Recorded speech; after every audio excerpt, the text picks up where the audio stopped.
I am here with my good friend Fred Waterfall. Hey Fred, thanks for taking the time to do this. This is an amazing camper. Hi, I'm Snow, and this is Gas and Go.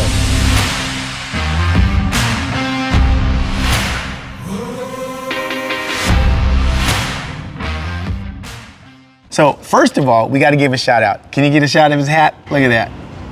Simple Green. And what did I tell you? I think the Navy would grind to a halt if we didn't have Simple Green. But today, we're not talking about the Navy. What we're talking about is Fred's camper. Fred, tell me what we got here. This thing is just amazing to me. This is a 2024 El Cap made down in Arizona. The concept is that overlanding is a trend right now, and when you start traveling off-road, you need it as that your camper that you're going to sleep in is light as possible and durable as possible and simple as possible. So the inventors of this El Cap basically didn't put any plumbing inside, used a lot of military type engineering and aerospace technology. There's no frame. It's all hardcore foam that is laminated together. So it's 1,500 pounds. It has propane in it for running the barbecue in the stove. Everything comes out into the campsite if that's what you want to do. Your freezer, your toilet, your barbecue, your stove, and you can work outside. But you want to stop and take a nap, you've got a place to sleep, you got a place to get something cold to drink, and it's simple and easy. That's the idea. Oh, I like it. But now you said 1,500 pounds. This looks like an awful lot for 1,500 pounds. And what are some of the features in here? Well, this is a solid panel built kind of like a Boston Whaler is, where it's laminate on both sides and then foam inside. So it's very, very well insulated. And then this is actually the framework that just holds the structure together. So it's the combination of the simplicity of the exoskeleton and the foam paneling. And then it has a place here for legs that you can attach. To take it off. Take it off. Or if you want to travel, you can jack them down to make it so it doesn't move in the wind when you're camping. It's just another feature. Now, that was one of the things I wanted to ask you. All right, this looks like a 2500 Dodge. Does that support that on the road? I mean, don't you? It's pretty tall. I mean, that's got to be what, 8-9 feet tall, and the wind doesn't give you a hard time? So it's good to have a big truck and not a medium-sized truck when you're talking on this subject. Right. But the height is a little bit fearsome in its look, but it's all hollow inside there. So when you think about it, the weight of this camper is really from here at the cab level down. Everything else is just hollow, really. So it's just a perception. And then with a 2,500 to 3,500 truck, the wind doesn't move you around. It's solid as a rock. Well, let's talk about some of the features in the here. canyon's really good. Yeah. So what else do we have here? What is this guy? This is a storage unit right here, and then this has a double propane 2-gallon each propane tanks. One runs the inside and the other runs your maybe your little fire pit outside, because a lot of times they don't want to have wood burnt anymore in the smoke. And it's a better control situation when you're out off-roading, so you don't have a fire you have to manage. And I'm guessing this is water? Right. So as I said earlier, everything can be pulled in and out depending on what your situation is. This has, up on the wall, we'll see in a second, another 5-gallon water tank. This is the extra. It's backup. It's locked in there, and so it's just backup water. So so you never have enough water. And then over here, this has a diesel heater for your winter camping, and so this is a diesel container. Even though I have a diesel truck and I could plumb to that tank for unlimited, this is nice to have, because you can set this on the ground in like 10 minutes and drive around and explore whatever you got to do and leave your home behind at your site. Yeah, leave the campsite set up. Now, how long will that burn? Will that heat you all night? That will run nonstop for 5 days. That amount. Wow. It just sips away. Sips away. This is a table that pulls out here, and it has a counter, so you can put your stove on here, your barbecue, and cook right here if you want.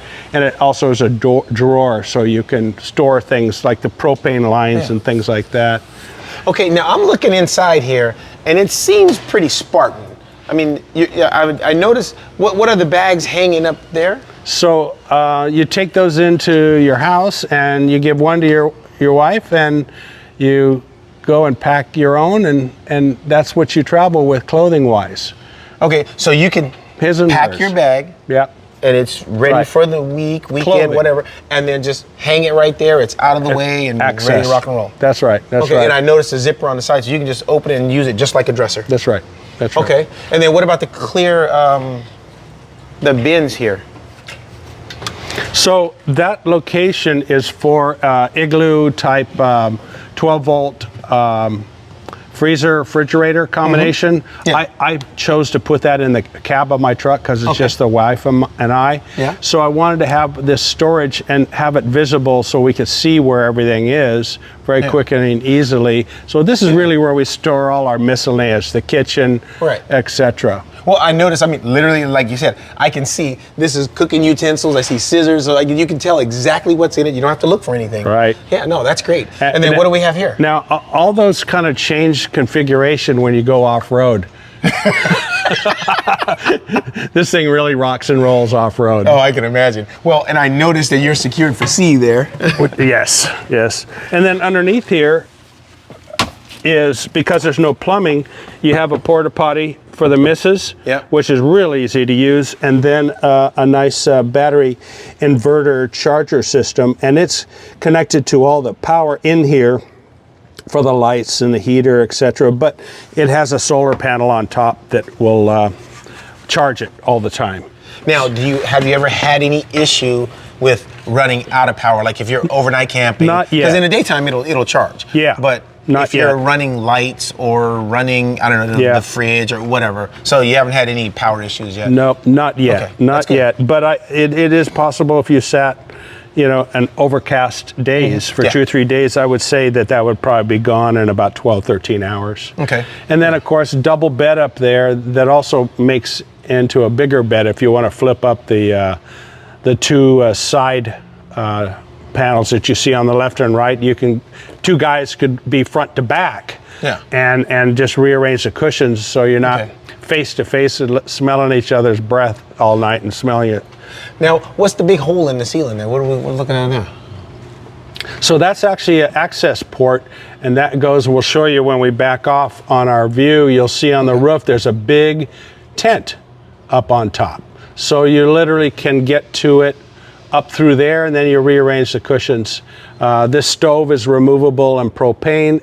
It's bigger than you need, really, but that's nice out there on the park bench when you want to cook out there. So what you're looking at on the top is where you would climb through inside. You would go up into that tent that is fully enclosed. It has zippers, but it's a roof tent, and it's great for just going up on top and taking a nap in the breeze. Maybe looking at the long view of what's around you, and it's an attic room for people that have kids and all.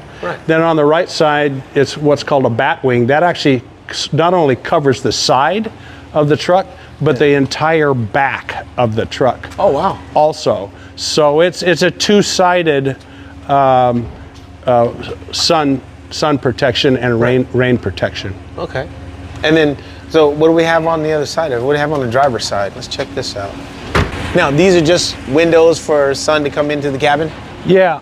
Okay. And then what about this guy? So what's that's called, here? I think it's called a mole, and it's another military kind of nuance where you can attach a lot of the military attaching systems for, like in this case, this comes with a very nice shovel and an axe and some jerk straps and things like that. And they're all right there when you need them on the shore, on the at your campsite, so you trail don't have side. to keep going in to find it or whatever. Yeah, it just travels outside. Yeah. These are all double pane windows. They flip out. They have really nice screens in them, up and down screens, and light. It can be totally pitch dark in there. They're such good windows. Yeah. Really impressed with the windows. And then these cleats up on top are where the the telescoping ladder goes, that you could get access to the side of the tent. Yeah. In and out there, which is the best place to keep it, because then it's out of the way. If you don't want to climb up inside, in and out. And then now the solar panels, where are the solar panels? Is it up on top? Yeah, or? come on forward here. Oh, so it's actually built into the camper. Correct. It's not just like an aftermarket add-on. It may look that way, but it's actually some of the newer technology where it's just wafer thin, and it tapes down onto the flat surface. Really? It's not integrated inside. It's just a solar panel system that is rolls up, and it lays down, and they tape it down, and That's there it the is. first one I've seen that thin. I mean, like literally, that's paper thin. Well, 24, so everything's newest, latest, greatest ideas. Yeah. You can see the hinging on the front of the tent. Yeah, on the tent. That flips up. Yeah. I'm going to put another solar panel on top of that surface. Yeah. Also, just to have a little more juice. Okay. Well, hey, thanks for the walk around, Fred. Man, I appreciate it, dude. This is like the coolest little camp setup I've seen without having a big old giant RV to haul around all the time. So, yeah. Well, what's the next big trip for you? I'll go up to Oregon. There's a lot. The Overland Expo is happening in 3 weeks in Deschutes, near Bend, Oregon. And I have a home up there, so I'm going to go and relax up there a little bit. But this will be parked at the Overland Expo, because I'm going to loan the manufacturer of this El Cap to use it as an example up there. Oh, damn. To show their wares and what's possible with it. All right. Well, hey, thanks again. Pleasure. All right. We'll see you guys next time on Gas and Go with Snow.